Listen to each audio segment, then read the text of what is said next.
তিস্তা প্রকল্প বাস্তবায়নে সব ধরনের সহযোগিতা করতে প্রস্তুত চীন, জানালেন ঢাকায় নিযুক্ত চীনা রাষ্ট্রদূত। আয়াতুল্লাহ আলী খামেনির চিরবিদায় অনুষ্ঠানে 1.5 থেকে 2 কোটি মানুষ অংশ নিবে আশা করছে ইরান সরকার। ভারতের পশ্চিমবঙ্গের মহাত্মা গান্ধীর মূর্তির মুখ ও হাত কালো কাপড় দিয়ে বাঁধা নিয়ে তীব্র ক্ষোভ ও উত্তেজনা। কাতারে যুক্তরাষ্ট্র ও ইরানের প্রতিনিধি দলের পরোক্ষ বৈঠকে ইতিবাচক অগ্রগতি।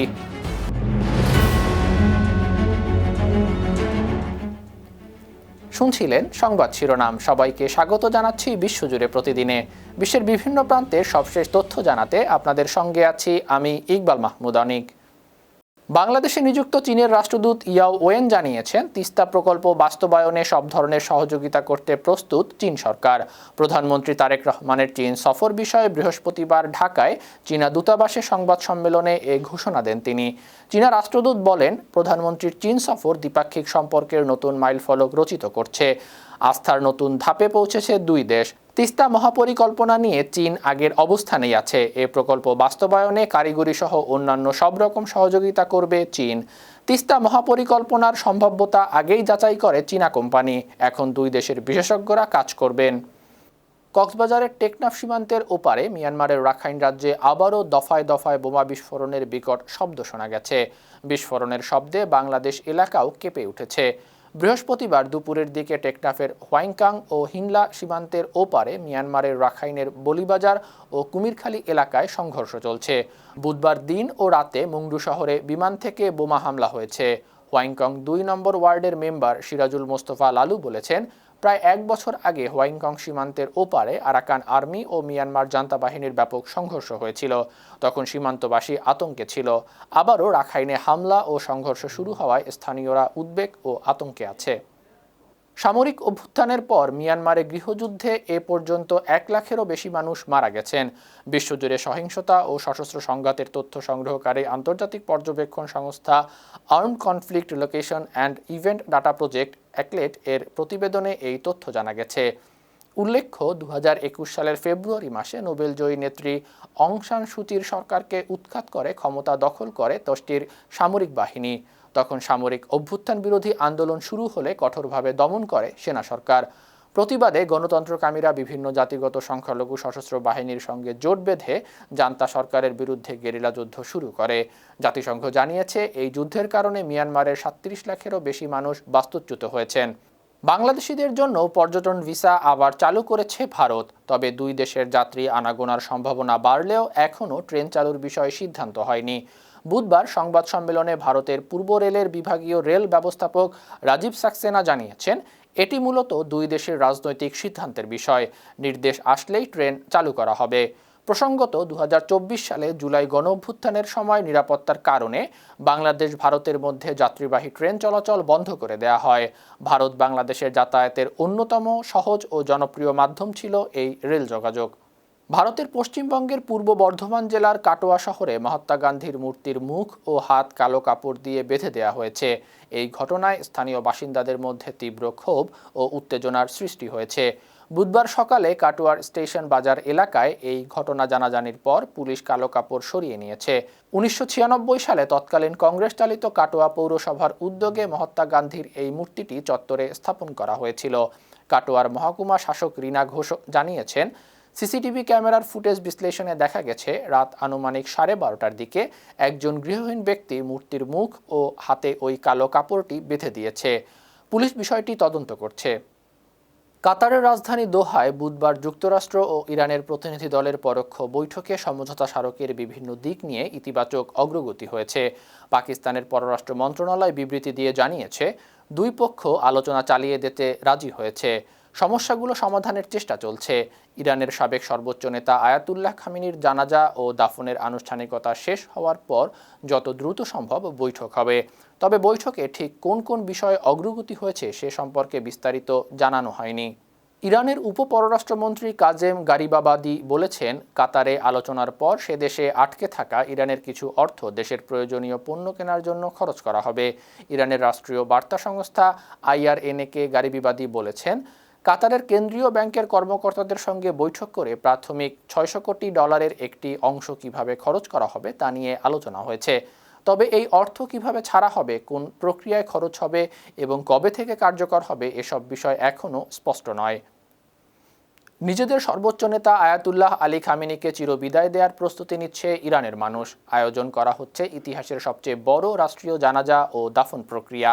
6 দিনব্যাপী এই শোকানুষ্ঠানকে উপলক্ষে ইরান জুড়ে নেওয়া হয়েছে নজিরবিহীন নিরাপত্তা।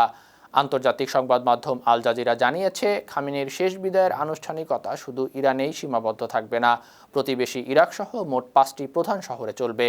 ইরান কর্তৃপক্ষ আশা করছে প্রায় 1.5 থেকে 2 কোটি মানুষ জানাজা ও দাফন প্রক্রিয়ায় অংশ নেবেন। রাশিয়া, চীন, পাকিস্তান, ভারত, জর্জিয়া ও কিউবা সহ 30টিরও বেশি দেশের ঊর্ধ্বতন কর্মকর্তা ও প্রতিনিধিরা এতে যোগ দিবেন। পাশাপাশি 90টি দেশের ধর্মীয় নেতারাও অংশ নেবেন। উল্লেখ্য, গত 28 ফেব্রুয়ারি যুক্তরাষ্ট্র ও ইসরায়েলের যৌথ হামলায় নিহত হন খামেনি। যুক্তরাষ্ট্রের ইতিহাসে সবচেয়ে ধনী প্রেসিডেন্ট হিসেবে রেকর্ড গড়েছেন মার্কিন প্রেসিডেন্ট ডোনাল্ড ট্রাম্প। সরকারি নৈতিকতা দপ্তরে 2025 সালের তার আর্থিক বিবরণ বিশ্লেষণ করে বার্তা সংস্থা রয়টার্স জানিয়েছে, গেল 1 বছরে ট্রাম্প ডিজিটাল মুদ্রাভিত্তিক ব্যবসায় 1400 কোটিরও বেশি ডলার আয় দেখিয়েছেন। একটি প্রতিষ্ঠান থেকেই আয় হয়েছে 800 কোটি ডলার। এছাড়া শুধু গলফ ক্লাব ও অবকাশ যাপন কেন্দ্র থেকে আয় হয়েছে 500 কোটি ডলারের বেশি। সমালোচকরা অভিযোগ করেছেন, ট্রাম্পের ব্যবসায়িক সাম্রাজ্য ব্যক্তিগত স্বার্থ ও রাষ্ট্রীয় দায়িত্বের মধ্যে স্বার্থের সংঘাত তৈরি করতে পারে। তবে হোয়াইট হাউস জানিয়েছে, ট্রাম্প নিজে ব্যবসা সরাসরি পরিচালনা করেন না, তার পরিবারের সদস্য ও প্রতিষ্ঠানের কর্মকর্তারা ব্যবসা পরিচালনা করেন। দক্ষিণ আফ্রিকায় অভিবাসন বিরোধী তীব্র গণবিক্ষোভ ও বিশৃঙ্খলা সৃষ্টির অভিযোগে 9 শতাধিক আন্দোলনকারীকে আটক করেছে দেশটির আইনশৃঙ্খলা রক্ষাকারী বাহিনী। মঙ্গলবার দেশজুড়ে সংগঠিত এই আন্দোলনের সময় তাদের হেফাজতে নেওয়া হয়েছে। বুধবার দেশটির পুলিশ জানিয়েছে, গেল মঙ্গলবার সারা দক্ষিণ আফ্রিকায় ছোট বড় প্রায় 120টি প্রতিবাদ মিছিল হয়েছিল। এর মধ্যে 108টি সমাবেশ সম্পূর্ণ শান্তিপূর্ণ উপায়ে শেষ হয়েছে। 12টি মিছিল চলাকালে চরম বিশৃঙ্খলা, সংঘাত ও দোকানপাটে ভাঙচুর হয়। পরিস্থিতি সামাল দিতে আইনশৃঙ্খলা রক্ষাকারী বাহিনী সরাসরি হস্তক্ষেপ করতে বাধ্য হয়। ইউক্রেনের ধারাবাহিক হামলায় জ্বালানি অবকাঠামো ক্ষতিগ্রস্ত হয়ে সৃষ্ট সংকট পরিস্থিতি সামাল দিতে ভারত থেকে সমুদ্রপথে পেট্রোল আমদানি করছে রাশিয়া। জ্বালানির ঘাটতির প্রভাব ইতোমধ্যে রাশিয়ার বিভিন্ন অঞ্চলে স্পষ্ট হয়ে উঠেছে। দেশটির বিভিন্ন এলাকায় পেট্রোল সরবরাহে সীমাবদ্ধতা, ফিলিং স্টেশনগুলোতে দীর্ঘ যানজট এবং রেকর্ড পরিমাণ জ্বালানির দাম বেড়েছে। 11টি অঞ্চলের বিস্তৃত এলাকা জুড়ে এ সংকট চলছে।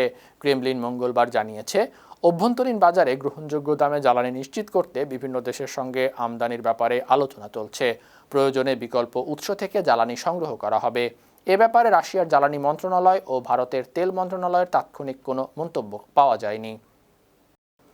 ইউক্রেনের রাজধানী কিয়েভে বুধবার রাতভর ব্যাপক ড্রোন ও ক্ষেপণাস্ত্র হামলা করেছে রাশিয়া। এসব হামলায় 18 জন নিহত হয়েছেন। এ ঘটনায় শুক্রবার কিয়েভে সরকারিভাবে শোক দিবস ঘোষণা করেছেন মেয়র ভিটালি ক্লিচকো। তিনি জানিয়েছেন, হামলায় প্রায় 90 জন আহত হয়েছেন। বুধবার রাতের হামলার আগে ইউক্রেনের প্রেসিডেন্ট ভলোদিমির জেলেনস্কি সতর্কতা জানিয়েছিলেন, রাশিয়া ব্যাপক হামলার প্রস্তুতি নিচ্ছে।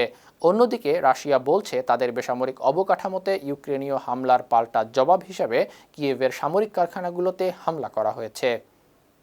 সিরিয়ার দক্ষিণাঞ্চলের দারা প্রদেশের গ্রামের কৃষি জমিতে কামানের গোলাবর্ষণ করেছে ইসরায়েলি সামরিক বাহিনী। বৃহস্পতিবার ভোরে এই হামলা চালানোর সময় সেখানকার আকাশে একটি ইসরায়েলি ড্রোনও উঠতে দেখা গেছে। তবে আকস্মিক এই গোলাবর্ষণে হতাহতের সুনির্দিষ্ট তথ্য পাওয়া যায়নি। সিরিয়ার রাষ্ট্রীয় সংবাদ সংস্থা সানা এসব তথ্য জানিয়েছে। গেল রোববারও দারা প্রদেশের পশ্চিমাঞ্চলীয় আবদিন গ্রামে ইসরায়েলি বাহিনী গোলাবর্ষণ করে। তখন স্থানীয়রা পাথর ছুঁড়ে প্রতিরোধ গড়ে তুললে ইসরায়েলি সেনারা পিছু হটতে বাধ্য হয়। 2024 সালের ডিসেম্বরে বাশার আল আসাদ সরকারের পতনের পর থেকেই সিরিয়ায় ইসরায়েলি বাহিনীর অভিযান, নির্বিচার গ্রেপ্তার এবং সামরিক চেকপোস্ট স্থাপনের মতো আগ্রাসী তৎপরতা বেড়েছে। ইসরায়েলের সঙ্গে কৌশলগত সহযোগিতা বিষয়ক একটি গুরুত্বপূর্ণ ঘোষণা অনুমোদন করেছে সোমালিল্যান্ডের মন্ত্রিপরিষদ। গেল জুন মাসে দেশটির প্রেসিডেন্ট আবাদি রহমান মোহাম্মদ আবদুল্লাহ ইসরায়েল সফরের সময় এই বিশেষ অংশীদারিত্বের কথা ঘোষণা করেছিলেন। বুধবার সোমালিল্যান্ডের রাষ্ট্রপতির কার্যালয় জানিয়েছে, এই দ্বিপাক্ষিক চুক্তি দুই দেশের নিরাপত্তা, আর্থিক বিনিয়োগ, আধুনিক প্রযুক্তি এবং সামগ্রিক অর্থনৈতিক অগ্রগতির ভিত্তি হবে। উল্লেখ্য, 1991 সালে সোমালিয়া থেকে আলাদা হয়ে স্বাধীনতা ঘোষণা করে সোমালিল্যান্ড। গেল বছর দেশটিকে স্বাধীন রাষ্ট্র হিসেবে স্বীকৃতি দিয়েছিল ইসরায়েল। বিশ্লেষকরা বলছেন, লোহিত সাগরের দক্ষিণ প্রবেশদ্বারে সামরিক অবস্থান নিশ্চিত করতে ইসরায়েল সোমালিল্যান্ডের সঙ্গে এই কৌশল করেছে। ইসরায়েলিরা ওই অঞ্চলের নিয়ন্ত্রণ বজায় রেখে মূলত ইরান, ইয়েমেনের হুথি বিদ্রোহী ও তাদের অন্যান্য সহযোগীদের প্রতিরোধ করতে চাইছে। দেশের জন্মহার বাড়াতে মা ও বাবার জন্য বেতনসহ বাড়তি ছুটির ব্যবস্থা চালু করেছেন ফ্রান্সের প্রেসিডেন্ট ইমানুয়েল মাক্রো। 1 জুলাই থেকে এই নতুন বিধান কার্যকর হয়েছে। এতদিন ফ্রান্সে প্রথম সন্তানের ক্ষেত্রে মায়েরা প্রায় 4 মাসের বেতনসহ মাতৃত্বকালীন ছুটি পেতেন। সন্তানের জন্মের পর বাবারা 28 দিনের ছুটি পেতেন। নতুন বিধানে ছুটির পাশাপাশি মা ও বাবা এখন নিজেদের মধ্যে বাড়তি 1 বা 2 মাসের ছুটি ভাগ করে নিতে পারবেন। এই অতিরিক্ত ছুটির প্রথম মাসে তারা মোট বেতনের 70% এবং দ্বিতীয় মাসে 60% পাবেন। এবছর 1 জানুয়ারি বা তার পরে জন্ম নেওয়া শিশুদের অভিভাবকরা এই সুবিধা পাবেন। দত্তক গ্রহণকারীরাও এই সুবিধা নিতে পারবেন। সুপ্রিয় দর্শক, এই ছিল আজকের বিশ্বজুড়ে প্রতিদিনের আয়োজনে। দেশ বিদেশের বিভিন্ন খবর নিয়ে আবারও আপনাদের সামনে হাজির হব। সেই পর্যন্ত ভালো থাকুন, সুস্থ থাকুন, বায়ান্নর টিভির সঙ্গেই থাকুন। ধন্যবাদ।